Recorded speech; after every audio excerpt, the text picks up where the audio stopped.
Hindustan army के साथ धोखा जो है वो देश के साथ धोखा है। इन्हीं के एक दो जनरल एक दो ब्रिगेडियर और टुप टुप कर देते हैं। सुप्रीम कोर्ट का भी निर्णय है, पेंशन हमारा मौलिक अधिकार है। दिल्ली के जंतर मंतर को, वही जंतर मंतर जहां पर तकरीबन ये कहा जाता है कि नेता लोग अपनी नेतागिरी करने आते हैं, बट जब से वर्तमान सरकार है यहाँ पर आम लोग अपनी परेशानियों को लेकर लगातार अपनी आवाज उठाने आते हैं और 10 मिनट की दूरी पे कोशिश करते हैं जो संसद है उस तक इनकी आवाज पहुंच सके ताकि जो समस्याओं का समाधान हो सके। फिलहाल आप मेरे पीछे देख सकते हैं कि हजारों की संख्या में यहाँ पर पूर्व सैनिक लोग आए हुए हैं जो अपनी मांगों को लेकर आ रहे हैं वर्तमान सरकार से। और उनकी समस्या है कि जिस तरीके से पेंशन के लेकर जो सरकार का स्टैंड है वो कहीं ना कहीं इनके खिलाफ है। जो आम जनता के लिए फैसले होने चाहिए वो कहीं ना ज्यादा जानकारी के लिए इन्हीं लोगों से जुड़ेंगे। सर, पूरा क्या मामला है, किन मांगों को लेकर आप लोग यहाँ पर? देखिए, ऐसा है कि सरकार लगभग 2014 से वन रैंक वन पेंशन की हमारी जो मांग थी उसमें उलझी खड़ी है। तो पहले जो फर्स्ट में दिया था उसको दिया है OROP 1 नाम दिया था, उसमें बहुत सी कमियां रह गई थी। तो उन्होंने कहा कि भाई ठीक है, इन कमियों को 5 साल के बाद में निकाल देंगे, दूर कर देंगे। तो 2019 में वो लागू हो जाना चाहिए था, लेकिन सरकार ने भी जा करके थोड़े दिन पहले ही, ये मान लो इसको 3-4 महीने पहले उसको शुरू किया प्रोसेस को, अभी सामने लाए। तो उसमें भी इतनी भारी गलतियां हुई हैं जिसका हम बयान नहीं कर सकते। उसमें केवल अफसर का तो भारी बढ़ोतरी की है, लेकिन नायब सूबेदार से लेकर के सूबेदार मेजर ऑनरी कैप्टन के माइनस गया है। माइनस कभी पे होती नहीं, ना पेंशन होती, तो माइनस पे, हाँ, माइनस में गया है। तो उसके लिए यहाँ पर पूर्व सैनिक आए हैं कि हमारे को भी जिस तरह ऑफिसर्स को जो बढ़ोतरी दी है ऐसे सबको बढ़ोतरी मिलनी चाहिए, कोई किसी प्रकार का भेदभाव नहीं होना चाहिए। भेदभाव की आप बात कर रहे हैं, लेकिन वर्तमान सरकार में हम देख रहे हैं तो खुलेआम हो रहा है, लेकिन आप लोग बार बार जो है मांग करते हैं लेकिन सामने तस्वीर नहीं, बार बार मांग नहीं है। सरकार ही उसके ऊपर आई थी कि रेवाड़ी में एक रैली हुई थी कि हम आपको वन रैंक वन पेंशन देंगे, और हमने सब ने मिल करके मोदी जी को प्रधानमंत्री की कुर्सी तक फौजियों ने पहुंचा दिया। वो पहुंचे हैं वहां पर, तो उन्होंने अपना वायदा किया। कब पूरा पता है आपको? यहाँ कितने दिन जंतर मंतर के ऊपर हम पड़े रहे, यहाँ पर पूर्व सैनिक पड़े रहे, और उसके बाद में वो मांग मानी गई। लेकिन ये बताइए, आप लोग कोई ऐसा कुछ खास तो नहीं मांग रहे? आप लोगों का अधिकार है, आप लोगों ने इतने साल देश की सेवा की है, लेकिन जो सरकार है इस चीज को क्यों समझने के लिए तैयार नहीं? कल हमने देखा पंचकुला में लोग अपनी मांग को लेकर बैठे थे, उनपे लाठी चार्ज कर दिया गया, पानी बरसा दे। क्या लोकतंत्र में आज इतना मुश्किल हो गया अपने अधिकार की बात करना?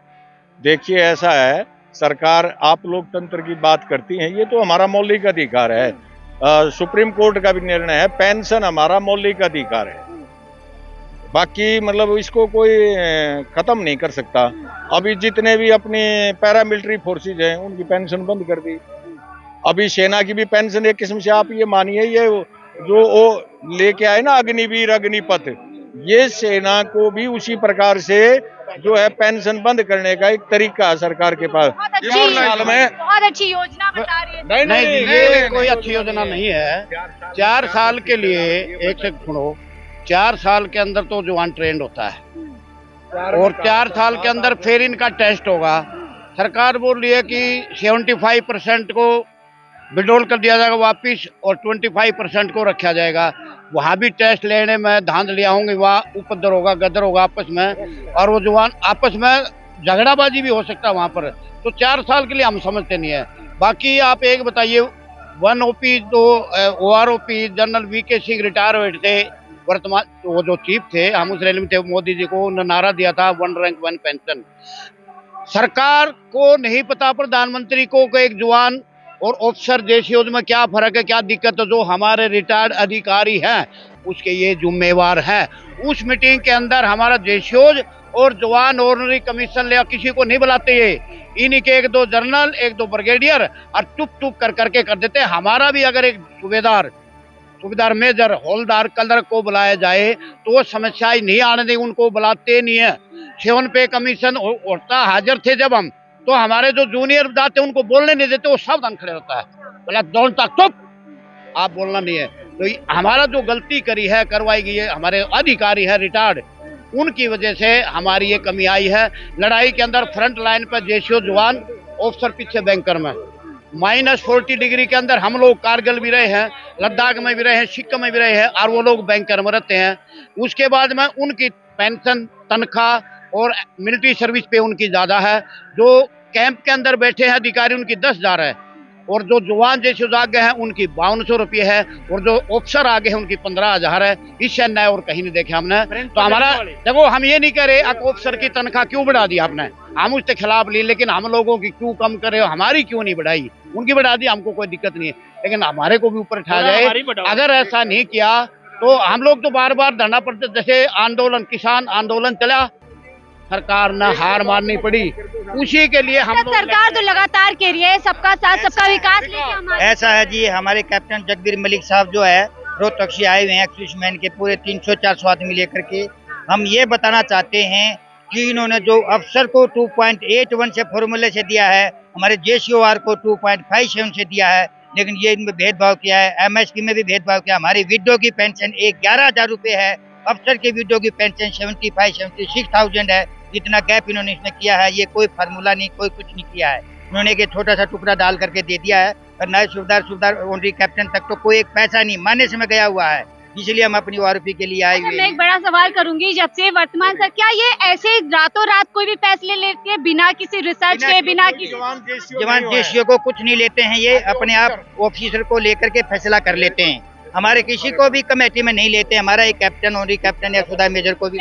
मैं ये कहना चाहता हूँ, देखो हमारा जो मेन मुद्दा है आज का, हमारा है OROP, one rank one pension. उसके ऊपर आज हमारा मुद्दा है, प्रोटेस्ट है हमारा। मेरा कर्सा से पहले कहना है कि हिंदुस्तान आर्मी के साथ धोखा जो है वो देश के साथ धोखा है। हिंदुस्तान आर्मी का शोषण जो है वो देश का शोषण है। क्यों?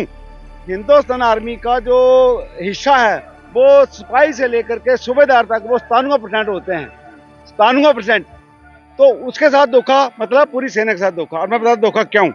आज तक जितने पे कमीशन हुए हैं, जो मेरा नॉलेज है, जितने पे कमीशन हुए हैं, सब पे कमीशन में किसी की भी पेंशन है सिपाही से लेकर के सूबेदार तक की बढ़ती थी, कम नहीं होती थी। लेकिन अब ये हमारा ORP2 जो आया है, इसमें जो है JCO रैंक खास करके सिपाही से लेकर हवलदार तक, जिसको NCO बोलते हैं जवान, उनकी थोड़ी बहुत कम बड़ी है, लेकिन थोड़ी बहुत। लेकिन नायब सूबेदार, सूबेदार major, honorary lieutenant, honorary captain, ये सारे सुपरवाइजर रैंक होता है। इस रैंक के साथ बेइंसाफी, इनकी तनख्वाह जो है, पेंशन जो है वो कम हुई है। ठीक है, इसका पहला कारण ये है कि जब पेंशन बढ़ती है तो फार्मूला अफसर के लिए लगा है 2.81, यानी कि जो हमारी प्रेजेंट, मान लो किसी की बेसिक कितनी है, उसको 2.8 से गुना दे दो तो उसकी बढ़ जाएगी। लेकिन JCOR को क्या किया, 2.57। तो 2.5 से गुना और एक को 3 से गुना, और नेचुरली है, छोटा सा फार्मूला है। तो इसकी वजह से हमारी पेंशन जो है वो इसकी JCO की कम हुई है। अब मैं एक उदाहरण और देना चाहता हूँ। जैसे घर में चले जाओ, आग के पास आप भी खड़े हैं, आग के पास मैं भी खड़ा हूँ, तो सेक सबको बराबर लग रहा है, आग लग रही है। तो सिमिलरली बर्फ में एक जवान गोली के सामने खड़ा है, तो उसको ज्यादा डर है यार, एक आदमी 400 मीटर 500 किलोमीटर 5 किलोमीटर पीछे उसका लॉन्च है। तो हमारे जो जवान हैं, JCO हैं, वो आगे बॉर्डर लाइन पे जो होते हैं उनके साथ धोखा। तो ये मैं ये कहना चाहता हूँ कि जो लॉन्च हैं, हमें पे से किसी का कोई शिकायत नहीं है। वो अफसर रैंक में कोई आया, हमें कोई दिक्कत नहीं है उससे। लेकिन अलाउंस, गोली के सामने मैं खड़ा हूँ और मेरा जो अधिकारी है वो 500 मीटर पीछे खड़ा है, तो बताइए रिस्क किसको ज्यादा, आप बताइए। गोली के सामने खड़ा है उसको रिस्क है। तो अच्छा, इसी का मेरा कहना है कि अलाउंसेस जो है, जैसे हाई एल्टी में 55 -55 में -77 में आपने टीवी में देखते रहते हैं। आप तो कल्पना करते हैं कैसे हो गया। हमारे यहाँ जो बर्फ पड़ती है सिविल में, वो बाहर नहीं निकलते एक हफ्ता, वह 55 वो बर्फ में खड़ा। अब उसको ठंड ज्यादा लग रही है, या 500 मीटर जो पीछे टेंट में हीटर लगा के बैठा उसको ठंड ज्यादा लग रही है। तो MSP या जो हमारे लॉन्चेज हैं, वो अफसर के जो है 25,000, 30,000, 40,000 और जवान का 5,000। JCO जवान का सिपाही से लेकर सूबेदार तक एक। ऐसा क्यों? आप कह रहे हैं जिसपे ज्यादा जिम्मेदारी, जिसके ऊपर ज्यादा जोखिम जान का, उसको कुछ नहीं, और जो अधिकारी दूर बैठा। हाँ, हम कहते हैं कि एक बड़ा सवाल आप करूंगी। आपने कहा कि सेना का अपमान जो है देश का अपमान होता है, लेकिन वर्तमान सरकार लगातार इस बात का श्रेय ले रही है कि अगर किसी कार्यकाल में सबसे ज्यादा सेना को सम्मान मिला है तो उसी की सरकार। यही तो हम कह रहे हैं कि सबसे ज्यादा धोखा ठग जिसको कहते हैं ना बातें। ग्राउंड में तो कुछ ये तो क्यों खड़े हुए हैं? आज तक खड़े हुए थे। हिंदुस्तान के इतिहास में शायद पहली बार हुआ होगा कि कोरोना काल में एक सर्विंग सोल्जर, रिटायर्ड सोल्जर का डीए सरकार खा गई। जब कोई नहीं बोला तो उस सरकार के जो गाइड करने वाले थे उन्होंने अग्निवीर बना दिए। उनको पता लगा कि सेना में बोलने वाला कोई नहीं है, क्योंकि सैनिक जो होता है वो अनुशासित होता है, वो कभी भी ऑब्जेक्शन नहीं करता है, क्योंकि उसको कुछ न कुछ मिलने की उम्मीद रहती है, मिलता रहता था।